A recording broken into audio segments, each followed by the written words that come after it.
반갑습니다. 창업길잡이TV 다나아빠입니다. 오늘은 요거 세 가지만 기억하셔도 최악의 프랜차이즈를 피할 수 있는 방법을 알려드리겠습니다. 구직 준비생들이 구직 기간에 들이는 시간이 평균적으로 10개월이라고 합니다. 그런데 예비 창업자분들이 창업에 들이는 시간은 몇 개월일까요? 평균적으로 6개월 미만이라고 합니다.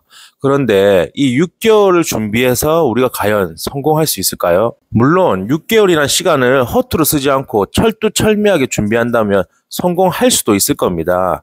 하지만 6개월 동안 완벽하게 준비하기에는 물리적인 시간이 부족합니다. 특히 첫 창업이나 내가 이제 초보 창업자라면 프랜차이즈에 관심을 가지고 창업을 하기 위해서 프랜차이즈 가맹본부의 컨설턴트들에게 상담을 받게 됩니다. 그런데 그 중에 진짜 전문가는 몇 명이나 있을까요? 현재 프랜차이즈 종사하는 대부분의 컨설턴트들은 설득의 기술만 있을 뿐 본질은 없습니다. 깊이 있는 지식도 갖추지 못하고 있고 정확한 계획도 없고 성공을 위한 솔루션을 주지도 않습니다. 하지만 초보 창업자들은 그런 컨설턴트들이 조건으로 내미는 로열티 면제, 가맹비 면제, 교육비 면제 이런 지금 당장에 돈이 덜 들고 나한테 이득일 것 같은 조건을 포장하여서 제시합니다. 그렇게 해서 계약을 한다면 내실이 부족한, 본질이 부족한 프랜차이즈들을 출점하게 되고 결과는 뻔할 뻔짜일 것입니다.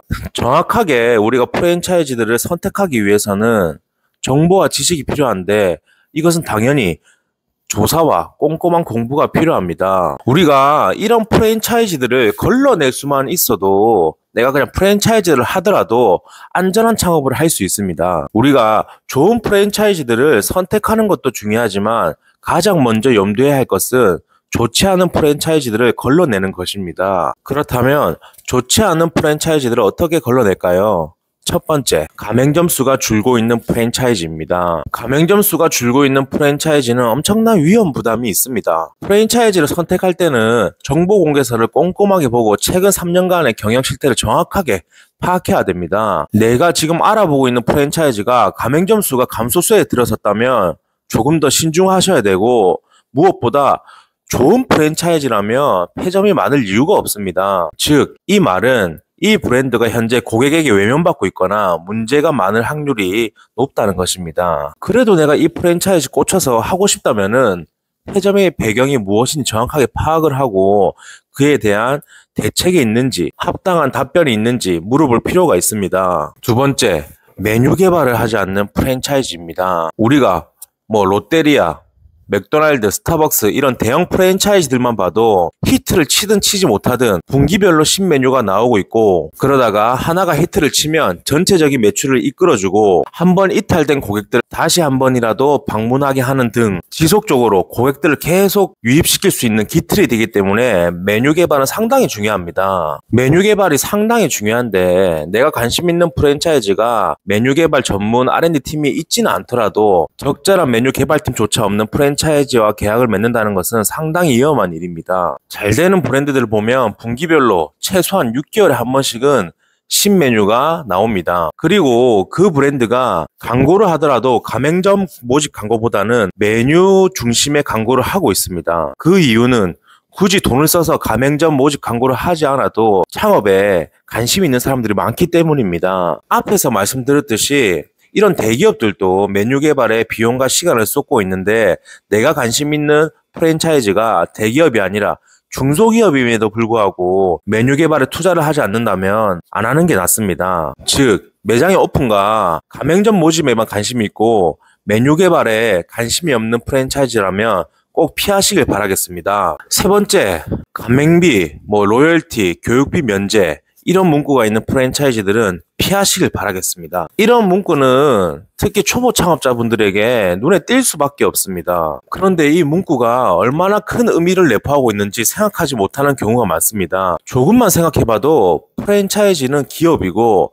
이 기업은 이익을 내야 되는 집단입니다. 그렇다면 로열티도 면제해주고 가맹비도 면제해주고 교육비도 면제해준다면 이 기업은 어떻게 용속성을 가질 수 있을까요? 본사의 슈퍼바이저들이 전국에 돌면서 비용을 써야 되고 급여도 줘야 되고 임직원들도 급여를 가져가야 됩니다. 그렇다면 이 돈은 어디서 나오는 걸까요? 바로 여러분들의 주머니입니다. 즉 가맹비, 로열티, 교육비가 아니라 내가 의식하지 못하고 있는 영역에서 이윤을 추구하고 있는 것입니다. 예를 들어서 본사 입장에서는 가장 쉽게 가져갈 수 있는 것은 오픈 비용입니다. 인테리어비, 집기, 주방 시설, 또 식자재에서는 우리가 마진을 가져간다는 것을 인지하고 있습니다. 하지만 본사가 마진을 높이기 위해서 원물의 퀄리티를 떨어뜨린다든지 유통 단계를 복잡하게 만드는 경우도 많습니다.